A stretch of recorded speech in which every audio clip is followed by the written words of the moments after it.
Отбасы банкімен ипотека рәсімдеп үй алайын деп жүрсеңіз, қазір сіздің депозитіңізбен қанша миллионға үй алатынды есептеп көрсететін боламыз. Парақшада ипотека туралы пайдалы ақпараттар бар, жоғалтып алмас үшін қазір тіркеліп алыңыз. Қараңыздар, отбасы қосымшасын ашамыз, ішінде депозитіңіздің үстіне басамыз. Сол кезде осындай парақша ашылады, оценочный показатель деп тұрады. Опыға қарамаймыз, соның үстін басамыз. Сол кезде осындай 4 пункт ашылады, астында вознаграждение деген бар.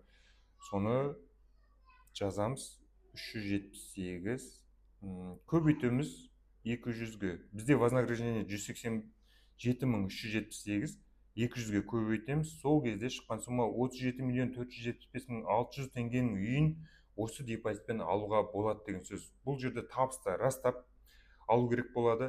Енді комментарийға плюс қалдырсаңыздар, келесі видеода табысты растамай қанша миллионға аламыз, соны көрсететін боламын. Осы видеоны үй алайын деп жүрген таныс достарға жіберіп қойыңыздар.